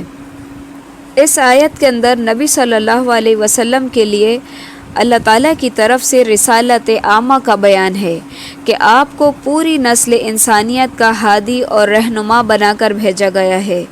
دوسرا یہ بیان فرمایا کہ اکثر لوگ آپ کے خواہش اور کوشش کے باوجود ایمان سے محروم رہیں گے۔ ان دونوں باتوں کی وضاحت دوسرے مقامات پر بھی فرمائی ہے۔ مثلاً آپ کی رسالت کے ضمن میں فرمایا قُلْ يَا أَيُّهَا النَّاسُ إِنِّي رَسُولُ اللَّهِ إِلَيْكُمْ جَمِيعًا، اے لوگوں میں تم سب کی طرف اللہ کا رسول ہوں۔ پھر ایک جگہ فرمایا تبارک الذی نزل الفرقان علی عبدہ لیکون للعالمین نذیرا، بہت بابرکت ہے وہ اللہ جس نے اپنے بندے پر فرقان اتارا تاکہ وہ تمام لوگوں کے لیے آگاہ کرنے والا بن جائے۔ پوچھتے ہیں کہ وعدہ کب ہے؟ سچے ہو تو بتا دو، جواب دیجئے کہ وعدے کا دن ٹھیک معین ہے۔ جواب دیجئے کہ وعدے کا دن ٹھیک معین ہے جس سے ایک ساتھ نہ تو تم پیچھے ہٹ سکتے ہو اور نہ ہی آگے بڑھ سکتے ہو۔ اور کافروں نے کہا کہ ہم ہرگز نہ تو اس قرآن کو مانیں گے نہ اس سے پہلے کی کتابوں کو۔ اے دیکھنے والے، کاش تو ان ظالموں کو اس وقت دیکھتا جب کہ یہ لوگ اپنے رب کے سامنے کھڑے ایک دوسرے کو الزام دے رہے ہوں گے۔ کمزور لوگ بڑے لوگوں سے کہیں گے اگر تم نہ ہوتے تو ہم بھی مومن ہوتے۔ یہ بڑے لوگ ان کمزوروں کو جواب دیں گے کہ کیا تمہارے پاس ہدایت آ چکنے کے بعد ہم نے تمہیں اس سے روکا تھا؟ نہیں، بلکہ تم خود ہی مجرم تھے۔ اس کے جواب میں یہ کمزور لوگ ان متکبروں سے کہیں گے کہ نہیں نہیں، بلکہ تمہارے دن رات مکر و فریب سے ہمیں اللہ کے ساتھ کفر کرنے اور اس کے شریک کرنے کا حکم دینا ہماری بے ایمانی کا باعث ہوا، اور عذاب کو دیکھتے ہی سب کے سب دل میں پیشیماں ہو رہے ہوں گے، اور کافروں کی گردنوں میں ہم توق ڈال دیں گے، انہیں صرف ان کے کیے کرائے اعمال کا بدلہ دیا جائے گا۔ وَمَا أَرْسَلْنَا فِي قَرْيَةٍ مِّن نَّذِيرٍ إِلَّا قَالَ مُتْرَفُوهَا إِنَّا بِمَا أُرْسِلْتُم بِهِ كَافِرُونَ۔ اور ہم نے تو جس بستی میں بھی آگاہ کرنے والا بھیجا وہاں کے خوشحال لوگوں نے یہی کہا کہ جس چیز کے ساتھ تم بھیجے گئے ہو ہم اس کے ساتھ کفر کرنے والے ہیں، اور کہا ہم مال اور اولاد میں تم سے بہت بڑے ہوئے ہیں، یہ نہیں ہو سکتا کہ ہم عذاب دیے جائیں۔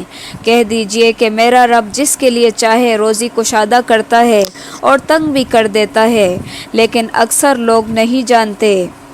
یعنی کہ کسی کو رزق کا زیادہ مل جانا یہ اس بات کی دلیل نہیں ہے کہ اس سے اللہ تعالیٰ راضی ہے، یا کسی کو کم مل جانا یہ بھی اس بات کی دلیل نہیں ہے کہ اس سے اللہ تعالیٰ ناراض ہے، کیونکہ روزی کا بڑھانا اور گھٹانا دونوں اللہ تعالیٰ کے اختیار میں، اور وہ جس کو چاہتا ہے زیادہ دیتا ہے۔ وَمَا أَمْوَالُكُمْ وَلَا أَوْلَادُكُمْ بِالَّتِي تُقَرِّبُكُمْ عِنْدَنَا زُلْفَىٰ إِلَّا مَنْ آمَنَ وَعَمِلَ صَالِحًا فَأُولَٰئِكَ لَهُمْ جَزَاءُ الضِّعْفِ بِمَا عَمِلُوا وَهُمْ فِي الْغُرُفَاتِ آمِنُونَ۔ تمہارے مال اور اولاد ایسے نہیں کہ تمہیں ہمارے پاس مرتبوں سے قریب کر دیں، ہاں جو ایمان لائیں اور نیک عمل کریں ان کے لیے ان کے رب کے پاس دوہرا اجر ہے، اور وہ بے خوف ہو کر بہشت کے بالا خانوں میں رہیں گے۔ یعنی ہماری محبت اور قرب حاصل کرنے کا ذریعہ تو صرف ایمان اور عمل صالح ہے، جس طرح کہ حدیث میں بھی آتا ہے کہ اللہ تعالیٰ تمہاری شکلیں اور تمہارے مال نہیں دیکھتا، وہ تو تمہارے دلوں کو اور تمہارے عملوں کو دیکھتا ہے۔ اور جو لوگ ہماری آیتوں کے مقابلے کی تگ و دو میں لگے رہتے ہیں یہی ہیں جو عذاب میں حاضر کیے جائیں گے۔ کہہ دیجئے کہ میرا رب اپنے بندوں میں سے جس کے لیے چاہے روزی کشادہ کرتا ہے اور جس کے لیے چاہے تنگ کر دیتا ہے۔ تم جو کچھ بھی اللہ کی راہ میں خرچ کرو گے اللہ اس کا پورا پورا بدلہ دے گا، اور وہ سب سے بہتر روزی دینے والا ہے۔ اور جس دن وہ ان سب کو جمع کر کے فرشتوں سے دریافت فرمائے گا کہ کیا یہ لوگ تمہاری عبادت کرتے تھے، وہ کہیں گے تیری ذات پاک ہے اور ہمارا ولی تو ہی ہے، نہ کہ یہ، بلکہ یہ لوگ جنوں کی عبادت کرتے تھے اور ان میں سے اکثر کو انہی پر ایمان تھا۔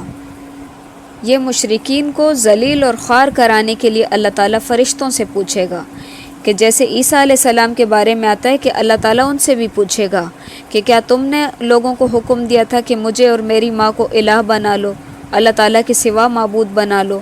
تو عیسیٰ علیہ السلام فرمائیں گے یا اللہ تو پاک ہے، جس کا مجھے حق نہیں تھا وہ بات میں کیوں کر کہہ سکتا تھا۔ اسی طرح اللہ تعالیٰ فرشتوں سے بھی پوچھے گا، جیسا کہ سورہ فرقان میں بھی گزرا ہے کہ یہ تمہارے کہنے پر تمہاری عبادت کرتے تھے۔ یعنی فرشتے بھی عیسیٰ علیہ السلام کی طرح اللہ پاک کی پاکیزگی بیان کر کے اظہار برات کریں گے اور کہیں گے کہ ہم تو تیرے ہی بندے ہیں اور تو ہی ہمارا ولی ہے، ہمارا ان سے کیا تعلق۔ اور پھر یہاں پہ الجنہ سے مراد شیاطین، یعنی یہ اصل میں شیطانوں کے پجاری ہیں، کیونکہ وہی ان کو بتوں کی عبادت پر لگا کر گمراہ کرتے تھے۔ فَالْيَوْمَ لَا يَمْلِكُ بَعْضُكُمْ لِبَعْضٍ نَفْعًا وَلَا ضَرًّا، پس آج تم میں سے کوئی بھی کسی کے لیے بھی کسی قسم کے نفع نقصان کا مالک نہ ہوگا، اور ہم ظالموں سے کہہ دیں گے کہ اس آگ کا عذاب چکھو جسے تم جھٹلاتے رہے۔ اور جب ان کے سامنے ہماری صاف صاف آیتیں پڑھی جاتی ہیں تو کہتے ہیں کہ یہ شخص تو تمہیں تمہارے باپ دادا کے معبودوں سے روک دینا چاہتا ہے، اور کہتے ہیں کہ یہ تو گھڑا ہوا جھوٹ ہے اور حق ان کے پاس آ چکا، پھر بھی کافر یہی کہتے رہے کہ یہ تو کھلا جادو ہے۔ اور ان مکے والوں کو نہ تو ہم نے کتابیں دے رکھی ہیں جنہیں یہ پڑھتے ہوں، نہ ان کے پاس آپ سے پہلے کوئی آگاہ کرنے والا آیا تھا۔ وَكَذَّبَ الَّذِينَ مِن قَبْلِهِمْ وَمَا بَلَغُوا مِعْشَارَ مَا آتَيْنَاهُمْ فَكَذَّبُوا رُسُلِي فَكَيْفَ كَانَ نَكِيرِ۔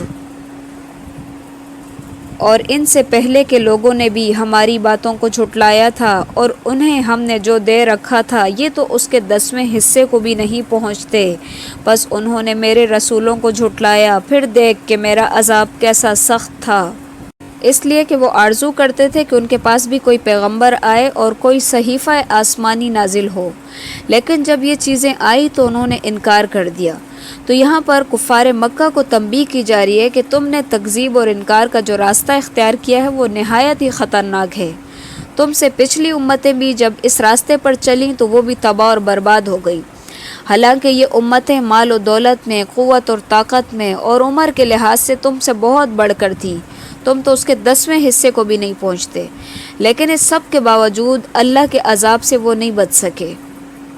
کہہ دیجئے کہ میں تو تمہیں صرف ایک ہی بات کی نصیحت کرتا ہوں کہ تم اللہ کے واسطے ضد چھوڑ کر دو دو مل کر یا تنہا تنہا کھڑے ہو کر سوچو تو صحیح، تمہارے اس رفیق کو کوئی جنون نہیں، وہ تو تمہیں ایک بہت بڑے سخت عذاب کے آنے سے پہلے ڈرانے والا ہے۔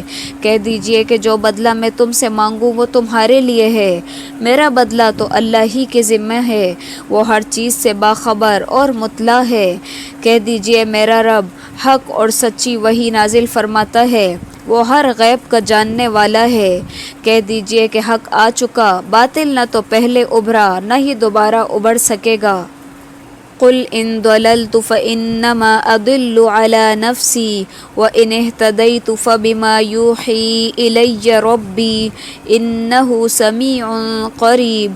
کہہ دیجئے کہ اگر میں بہک جاؤں تو میرے بہکنے کا وبال مجھ ہی پر ہے، اور اگر میں راہ راست پر ہوں تو بسبب اس وحی کے جو میرا پروردگار مجھ پر کرتا ہے، وہ بڑا ہی سننے والا اور بہت ہی قریب ہے۔ یعنی بھلائی سب اللہ ہی کی طرف سے ہے، اور اللہ نے جو وحی اور حق مبین نازل فرمایا ہے اس کے اندر رشد اور ہدایت ہے، اور یہی صحیح راستہ ہے، اور یہ صحیح راستہ وہ جس کو چاہتا ہے اس کو دے دیتا ہے۔ بس جو کوئی گمراہ ہوتا ہے تو اس میں انسان کی اپنی کوتاہی اور ہوائے نفس کا دخل ہوتا ہے، اس لیے اس کا وبال بھی اسی پر ہوتا ہے۔ اور اگر آپ وہ وقت ملاحظہ کریں جب کہ یہ کفار گھبرائے پھریں گے، پھر نکل بھاگنے کی کوئی صورت نہ ہوگی اور قریب کی جگہ سے گرفتار کر لیے جائیں گے، اس وقت کہیں گے کہ ہم اس قرآن پر ایمان لائے، لیکن اس قدر دور جگہ سے کیسے ہاتھ پہنچ سکتا ہے؟ التناوش کے معنی ہے تناول، یعنی کہ پکڑنے کے، یعنی اب آخرت میں انہیں ایمان کس طرح حاصل ہو سکتا ہے جبکہ دنیا میں اس سے گریز کرتے رہے۔ گویا آخرت ایمان کے لیے دنیا کے مقابلے میں دور کی جگہ ہے، جس طرح دور سے کسی چیز کو پکڑنا ممکن نہیں ہے، آخرت میں ایمان لانے کی بھی اسی وجہ سے گنجائش نہیں ہے، یعنی آخرت میں ایمان بھی نہیں لا سکیں گے کیونکہ اب وہ ان سے دور ہو گیا۔ وَقَدْ كَفَرُوا بِهِ مِن قَبْلُ وَيَقْذِفُونَ بِالْغَيْبِ مِن مَّكَانٍ بَعِيدٍ۔ اس سے پہلے تو انہوں نے کفر کیا تھا اور دور دراز سے بن دیکھے ہی پھینکتے رہے، ان کی چاہتوں اور ان کے درمیان پردہ حائل کر دیا جائے گا، جیسے کہ اس سے پہلے بھی ان جیسوں کے ساتھ کیا گیا، وہ بھی انہی کی طرح شک اور تردد میں پڑے ہوئے تھے۔ سورہ فاطر مکی ہے۔ بسم اللہ الرحمن الرحیم۔ الحمد للہ فاطر السماوات والارض جاعل الملائکۃ رسلا اولی اجنحۃ مثنی وثلاث ورباع یزید فی الخلق ما یشاء ان اللہ علی کل شیء قدیر۔ اسی اللہ کے لیے تمام تعریفیں سزاوار ہیں جو ابتداً آسمانوں اور زمین کا پیدا کرنے والا اور دو دو تین تین چار چار پروں والے فرشتوں کو اپنا قاصد بنانے والا ہے، مخلوق میں جو چاہے بڑھاتا ہے، اللہ یقیناً ہر چیز پر قادر ہے۔ فاطر کے معنی مخترع کے ہیں، یعنی کہ پہلے پہلے ایجاد کرنے والا۔ یہ اشارہ ہے اللہ تعالیٰ کی قدرت کی طرف کہ اس نے آسمان اور زمین کو بغیر کسی نمونے کے پیدا کیا، اسی طرح انسانوں کو بھی اس نے بغیر کسی نمونے کے پیدا کیا۔ پھر یہاں پہ فرمایا کہ اس کے لیے فرشتے ہیں، تو اس سے مراد جبرائیل علیہ السلام، میکائیل علیہ السلام، اسرافیل علیہ السلام اور دیگر فرشتے ہیں جن کو اللہ تعالیٰ مختلف انبیاء کی طرف وقتاً فوقتاً بھیجتے رہے۔ ان فرشتوں میں سے کسی کے دو دو، کسی کے تین اور کسی کے چار چار پر ہیں جن کے ذریعے وہ زمین پہ اترتے ہیں اور زمین سے آسمان پر جاتے ہیں، یعنی بعض فرشتوں کے تو اس سے بھی زیادہ پر ہیں، جیسے کہ حدیث میں آتا ہے نبی صلی اللہ علیہ وسلم نے فرمایا، میں نے معراج کی رات جبرائیل علیہ السلام کو اصلی صورت میں دیکھا، اس کے 600 پر تھے۔ اللہ جو رحمت لوگوں کے لیے کھول دے تو اس کو کوئی بند کرنے والا نہیں، اور جس کو بند کر دے اس کو کوئی کھولنے والا نہیں، اور وہی غالب حکمت والا ہے۔ لوگوں تم پر جو انعام اللہ نے کیے ہیں انہیں یاد کرو، کیا اللہ کے سوا اور بھی کوئی خالق ہے جو تمہیں آسمان اور زمین سے روزی پہنچائے؟ اس کے سوا کوئی معبود برحق نہیں، بس تم کہاں الٹے جاتے ہو؟ اور اگر یہ آپ کو جھٹلائیں تو آپ سے پہلے کے بھی تمام رسول جھٹلائے جا چکے ہیں، تمام کام اللہ ہی کی طرف لوٹائے جاتے ہیں۔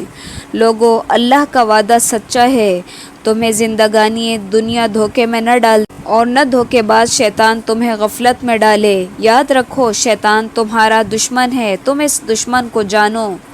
وہ تو اپنے گروہ کو صرف اس لیے بلاتا ہے کہ وہ سب جہنم واصل ہو جائیں۔ جو لوگ کافر ہوئے ان کے لیے سخت سزا ہے، اور جو لوگ ایمان لائے اور نیک اعمال کیے ان کے لیے بخشش اور بہت بڑا اجر ہے۔ أَفَمَنْ زُيِّنَ لَهُ سُوءُ عَمَلِهِ فَرَآهُ حَسَنًا فَإِنَّ اللَّهَ يُضِلُّ مَن يَشَاءُ وَيَهْدِي مَن يَشَاءُ کیا پس وہ شخص جس کے لیے اس کے برے اعمال مزین کر دیے گئے ہیں، پس وہ انہیں اچھا سمجھتا ہے؟ یقین مانو، اللہ جسے چاہے گمراہ کرتا ہے اور جسے چاہے راہ راست دکھاتا ہے۔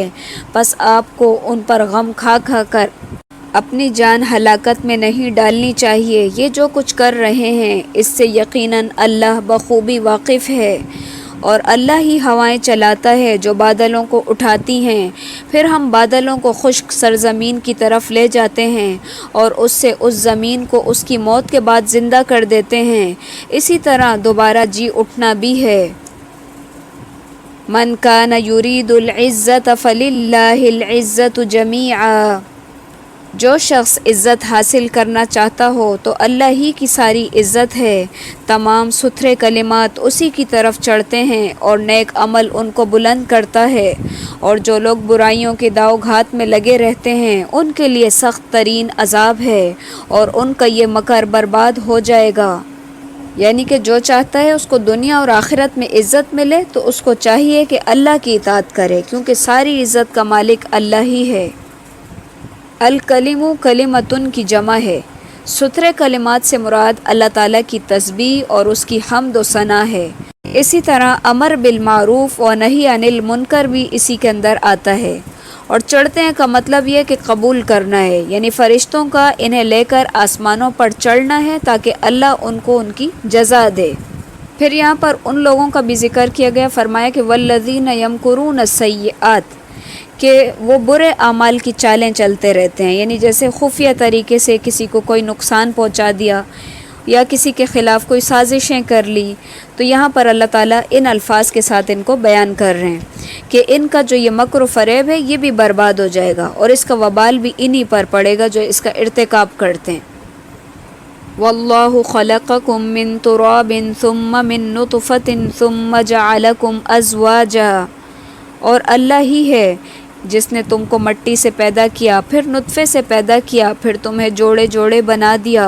عورتوں کا حاملہ ہونا اور بچوں کا تولد ہونا سب اس کے علم میں ہے، اور جو بڑی عمر والا عمر دیا جائے اور جس کسی کی عمر گھٹے وہ سب کتاب میں لکھا ہوا ہے۔ اللہ پر یہ بات بالکل ہی آسان ہے۔ اس کا مطلب یہ ہے کہ عمر کی طوالت اور اس کی تقصیر دونوں اللہ تعالیٰ کی تقدیر اور قضا ہے، اور دونوں دریا برابر نہیں ہوتے۔ یہ میٹھا ہے، پیاس بجھانے والا، پینے میں خوشگوار، اور یہ دوسرا کھاری ہے، کڑوا۔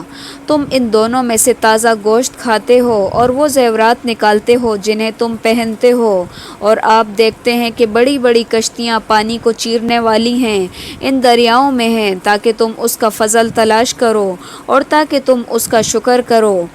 مواخر سے مراد وہ کشتیاں ہیں جو آتے جاتے پانی کو چیرتی ہوئی گزرتی ہیں۔ آیت میں بیان کردہ دوسری چیزوں کی وضاحت جو ہے یہ سورہ فرقان کے اندر گزر چکی ہے۔ یولج اللیل فی النہار ویولج النہار فی اللیل وسخر الشمس والقمر کل یجری لأجل مسمی اور وہی ہے جو رات کو دن میں داخل کرتا ہے اور دن کو رات میں داخل کرتا ہے، اور اس نے سورج اور چاند کو مسخر کر دیا ہے ہر ایک وقت کے لیے اور ایک مقرر وقت کے لیے۔ یہ ہے اللہ جو تمہارا رب ہے، اسی کے لیے بادشاہت ہے، اور وہ لوگ جو اس کے سوا پکارتے ہیں وہ تو کھجور کی گٹھلی کے چھلکے کے بھی مالک نہیں۔ ان تدعوهم لا يسمعوا دعاءكم ولو سمعوا ما استجابوا لكم، اور اگر تم ان کو پکارو تو وہ تمہاری پکار نہیں سنتے، اور اگر بالفرض سن بھی لیں تو فریاد رسی نہیں کریں گے، بلکہ قیامت کے دن تک تمہارے اس شرک کا صاف انکار کر جائیں گے۔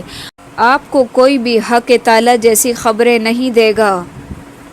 یہاں پر ان کے معبودوں کے متعلق کہا جا رہا ہے کہ وہ اتنی حقیر چیز کے بھی مالک نہیں ہیں، یعنی کہ اس کو نہ پیدا کرنے پہ قادر ہیں نہ اس کا اختیار رکھتے ہیں۔ قطمیر اس جھلی کو کہتے ہیں جو کھجور اور اس کی گٹھلی کے درمیان ہوتی ہے، یہ بالکل پتلا سا چھلکا گٹھلی پر لفافے کی طرح چڑھا ہوا ہوتا ہے۔ پھر یہ بھی فرمایا کہ اگر تم ان کو مصیبتوں کے وقت پکارو تو اول تو وہ تمہاری پکار سنیں گے ہی نہیں، کیونکہ وہ من و مٹی کے نیچے دفن ہے، ٹھیک ہے۔ اس کے بعد یہ کہ بالفرض اگر وہ سن بھی لیتے ہیں تو کیا ہے، بے فائدہ ہے، اس لیے کہ وہ تمہاری التجاؤں کے مطابق تمہارا کوئی کام نہیں کر سکتے، اور بالآخر قیامت والے دن تو کہیں گے کہ تم ہماری عبادت ہی نہیں کرتے تھے۔ یا ایھا الناس انتم الفقراء الی اللہ واللہ هو الغنی الحمید، اے لوگو تم اللہ کے محتاج ہو اور اللہ بے نیاز خوبیوں والا ہے۔ اگر وہ چاہے تو تم کو فنا کر دے اور ایک نئی مخلوق پیدا کر دے، اور یہ بات اللہ کو کچھ مشکل نہیں۔ کوئی بھی بوجھ اٹھانے والا دوسرے کا بوجھ نہیں اٹھائے گا۔ اگر کوئی گراں بار دوسرے کو اپنا بوجھ اٹھانے کے لیے بلائے گا تو وہ اس میں سے کچھ بھی نہ اٹھائے گا، گو قرابت دار ہی کیوں نہ ہو۔ تو صرف انہی کو آگاہ کر سکتا ہے جو غائبانہ طور پر اپنے رب سے ڈرتے ہیں اور نمازوں کی پابندی کرتے ہیں، اور جو بھی پاک ہو جائے وہ اپنے ہی نفع کے لیے پاک ہوگا، لوٹنا اللہ ہی کی طرف ہے۔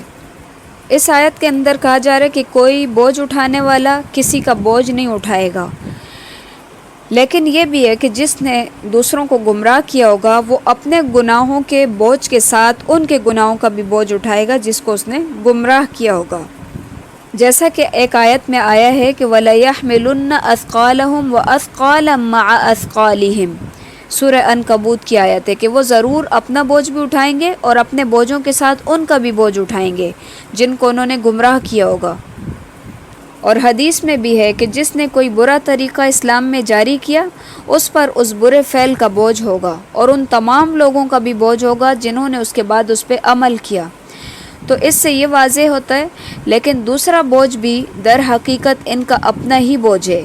وَمَا يَسْتَوِي الْأَعْمَى وَالْبَصِيرُ، اور اندھا اور آنکھوں والا برابر نہیں، اور نہ تاریکی اور روشنی، اور نہ چھاؤں اور دھوپ، اور زندے اور مردے برابر نہیں ہو سکتے۔ اللہ جس کو چاہتا ہے سنوا دیتا ہے، اور آپ ان لوگوں کو نہیں سنا سکتے جو قبروں میں ہیں، آپ تو صرف ڈرانے والے ہیں۔ ہم ہی نے آپ کو حق دے کر خوشخبری سنانے والا اور ڈر سنانے والا بنا کر بھیجا ہے، اور کوئی امت ایسی نہیں ہوئی جس میں کوئی ڈر سنانے والا نہ گزرا ہو، اور اگر یہ لوگ آپ کو جھٹلا دیں تو جو لوگ ان سے پہلے ہو چکے انہوں نے بھی جھٹلایا تھا، ان کے پاس بھی ان کے پیغمبر معجزے اور صحیفے اور روشن کتابیں لے کر آئے تھے، پھر میں نے ان کافروں کو پکڑ لیا، سو میرا عذاب کیسا رہا۔ کیا آپ نے اس بات پر نظر نہیں کی کہ اللہ نے آسمان سے پانی اتارا، پھر ہم نے اس کے ذریعے سے مختلف رنگتوں کے پھل نکالے، اور پہاڑوں کے مختلف حصے ہیں سفید اور سرخ کہ ان کی بھی رنگتیں مختلف ہیں، اور بہت گہرے سیاہ، اور اسی طرح آدمیوں اور جانوروں اور چوپایوں میں بھی بعض ایسے ہیں کہ ان کی رنگتیں مختلف ہیں۔ اللہ سے اس کے وہی بندے ڈرتے ہیں جو علم رکھتے ہیں، واقعی اللہ زبردست بخشش کرنے والا ہے۔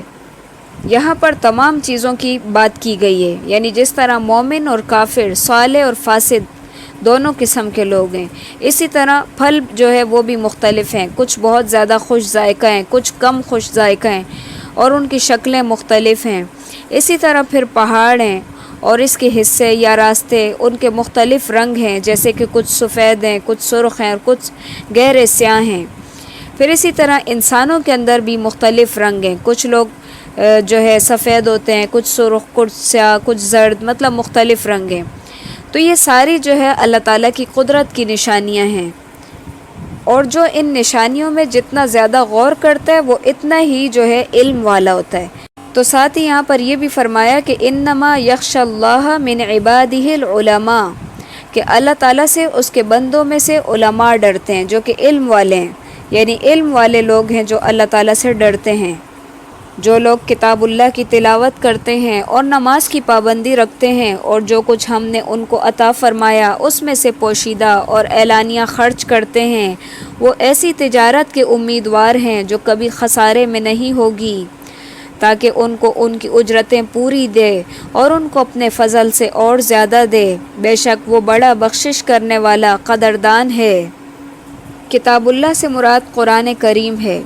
تلاوت کرتے ہیں یعنی کہ پابندی سے اس کا اہتمام کرتے ہیں، پھر اسی طرح یہ کہ نماز کی بھی پابندی کرتے ہیں، اس کو اس کے وقت کے اندر ادا کرتے ہیں، پھر جو مال اللہ تعالیٰ نے دیا ہے اس کے اندر سے صدقہ خیرات کرتے ہیں، رات دن اس کے اندر سے خرچ کرتے ہیں، پوشیدہ خرچ کرتے ہیں، اعلانیہ خرچ کرتے ہیں، تو ایسے لوگوں کا اجر یقیناً اللہ تعالیٰ کے پاس ہے اور ان کے اجر میں کسی طرح کی کوئی کمی نہیں ہوگی۔ والذی اوحینا الیک من الکتاب هو الحق مصدقا لما بین یدیہ ان اللہ بعبادہ لخبیر بصیر، اور یہ کتاب جو ہم نے آپ کے پاس وحی کے طور پر بھیجی ہے یہ بالکل ٹھیک ہے، جو کہ اپنے سے پہلی کتابوں کی تصدیق کرتی ہے۔ اللہ اپنے بندوں کی پوری خبر رکھنے والا، خوب دیکھنے والا ہے۔ پھر ہم نے ان لوگوں کو اس کتاب کا وارث بنایا جن کو ہم نے اپنے بندوں میں سے پسند فرمایا، پھر بعض تو اس میں اپنی جانوں پر ظلم کرنے والے ہیں اور بعض ان میں متوسط درجے کے ہیں اور بعض ان میں اللہ کی توفیق سے نیکیوں میں ترقی کرتے چلے جاتے ہیں، یہ بہت بڑا فضل ہے۔ یہاں پر امت محمدیہ کی 3 قسمیں بیان فرمائی ہیں۔ پہلی قسم یہ کہ جس سے مراد ایسے لوگ ہیں جو بعض فرائض میں کوتاہی کرتے ہیں اور بعض محرمات کا بھی ارتکاب کرتے ہیں، یا بعض کے نزدیک وہ ہیں جو صغائر کا ارتکاب کرتے ہیں، انہیں اپنے نفس پر ظلم کرنے والا اس لیے کہا گیا ہے کہ وہ اپنے لیے کچھ کمی کوتاہیوں کی وجہ سے اپنے آپ کو اس اعلیٰ درجے سے محروم کر لیں گے جو باقی 2 کے نصیب میں ہے۔ دوسری قسم ان لوگوں کی ہے جن کے اعمال ملے جلے ہیں، یا بعض کے نزدیک وہ ہیں جو فرائض کے پابند ہیں، محرمات کے تارک ہیں، لیکن کبھی کبھی مستحبات کا ترک اور بعض محرمات کا ارتکاب بھی ان سے ہو جاتا ہے، یا کہ یعنی کہ یوں بھی کہہ سکتے ہیں کہ وہ جو ہے نیک تو ہیں لیکن بہت زیادہ نیک نہیں ہیں۔ پھر تیسری قسم ان لوگوں کی ہے جو ان دونوں کے اوپر سبقت لے جانے والے ہیں، یعنی کہ سابقون الاولون ہیں۔ جنات عدن يدخلونها يحلون فيها من أساور من ذهب ولؤلؤا ولباسهم فيها حرير، وہ باغات ہیں ہمیشہ رہنے کے جن میں یہ لوگ داخل ہوں گے، سونے کے کنگن اور موتی پہنائے جائیں گے اور پوشاک ان کی وہاں ریشم کی ہوگی، اور کہیں گے کہ اللہ کا لاکھ لاکھ شکر ہے جس نے ہم سے غم دور کیا، بے شک ہمارا پروردگار بڑا بخشش کرنے والا، بڑا قدردان ہے، جس نے ہم کو اپنے فضل سے ہمیشہ رہنے کے مقام میں لا اتارا جہاں نہ تو ہم کو کوئی تکلیف پہنچے گی اور نہ ہی ہم کو کوئی خستگی پہنچے گی، اور جو لوگ کافر ہیں ان کے لیے دوزخ کی آگ ہے، نہ تو ان کی قضا ہی آئے گی کہ مر ہی جائیں اور نہ دوزخ کا عذاب ان پر ہلکا کیا جائے گا، ہم ہر کافر کو ایسی ہی سزا دیتے ہیں۔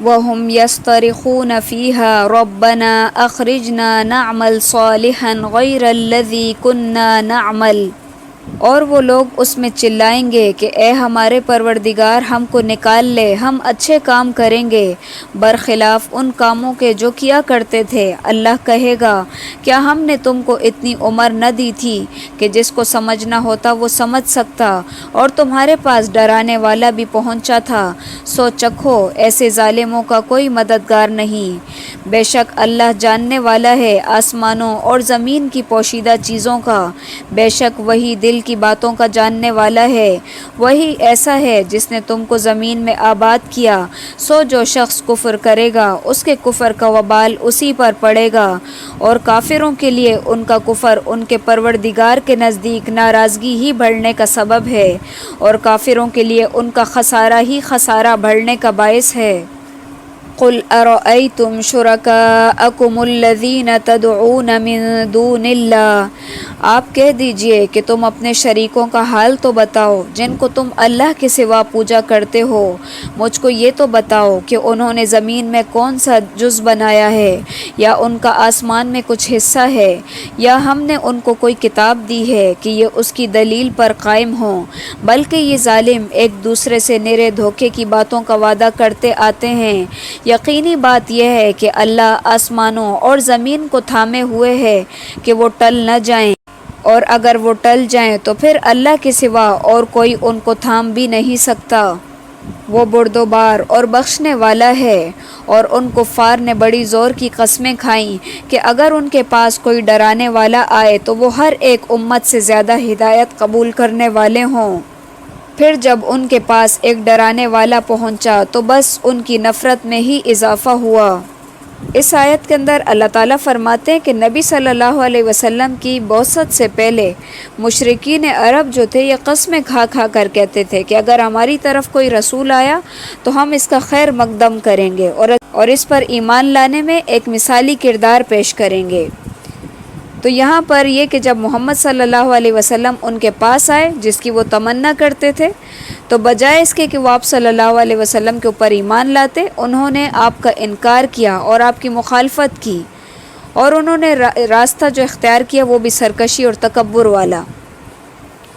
استکبارا فی الارض ومکر السیئ ولا یحیق المکر السیئ الا باہلہ، دنیا میں اپنے آپ کو بڑا سمجھنے کی وجہ سے، ان کی بری تدبیروں کی وجہ سے، اور بری تدبیروں کا وبال ان بری تدبیر کرنے والوں پر ہی پڑتا ہے، سو کیا اسی دستور کے منتظر ہیں جو اگلے لوگوں کے ساتھ ہوتا رہا، تو آپ اللہ کے دستور کو کبھی بدلتا ہوا نہ پائیں گے، اور اللہ کے دستور کو کبھی منتقل ہوتا ہوا بھی نہ پائیں گے، اور یہ لوگ زمین میں چلے پھرے نہیں جس میں دیکھتے کہ جو لوگ ان سے پہلے تھے ان کا کیا انجام ہوا، حالانکہ وہ قوت میں ان سے بڑے ہوئے تھے، اور اللہ ایسا نہیں کہ کوئی چیز اس کو ہرا دے، نہ آسمانوں میں اور نہ زمین میں، وہ بڑے علم والا اور بڑی قدرت والا ہے۔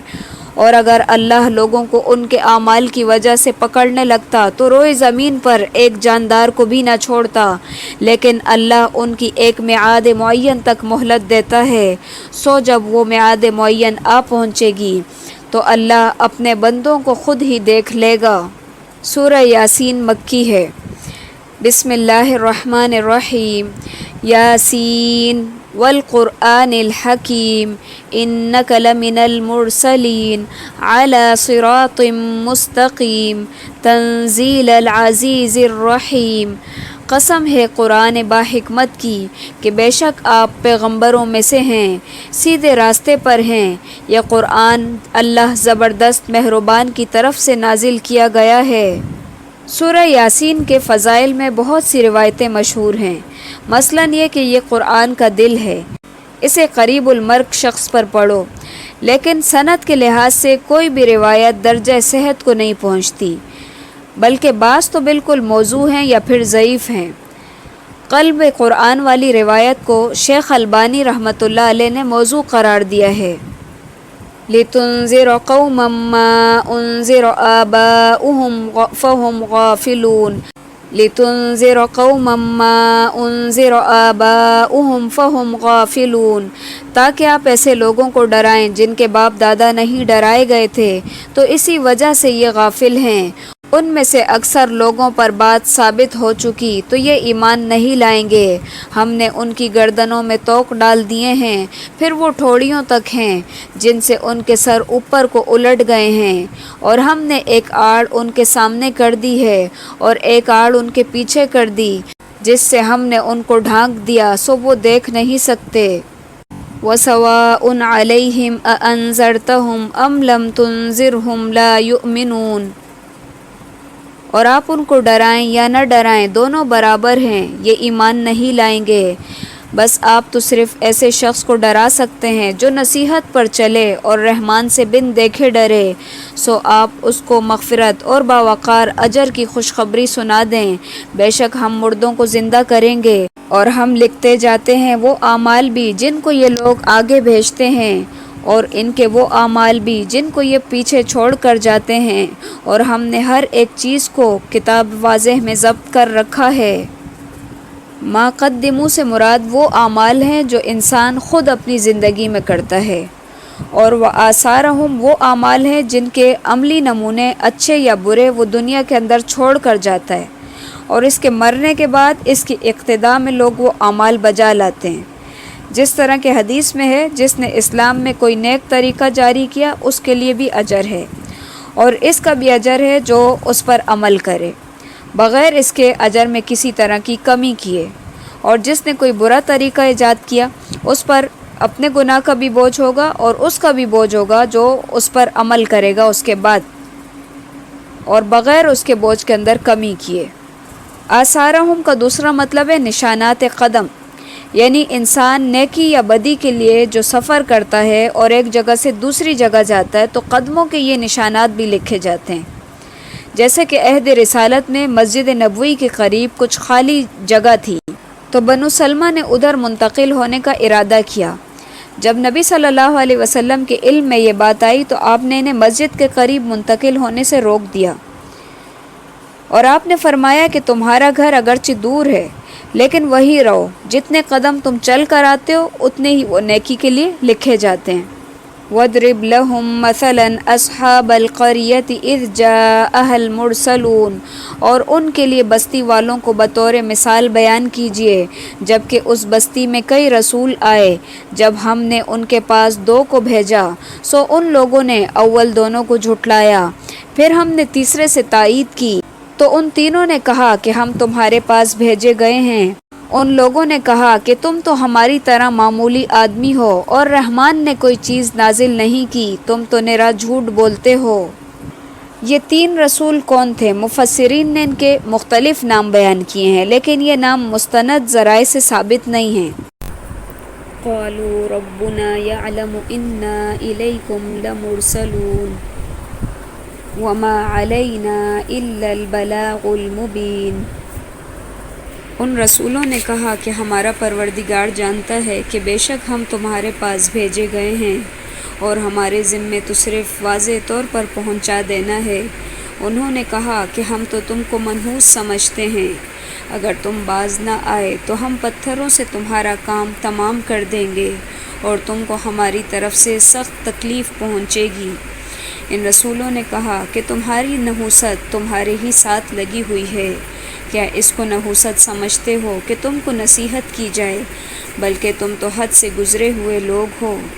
اور ایک شخص اس شہر کے آخری حصے سے دوڑتا ہوا آیا اور کہنے لگا، اے میری قوم، ان رسولوں کی راہ پر چلو، ایسے لوگوں کی راہ پر چلو جو تم سے کوئی معاوضہ نہیں مانگتے اور وہ راہ راست پر ہیں۔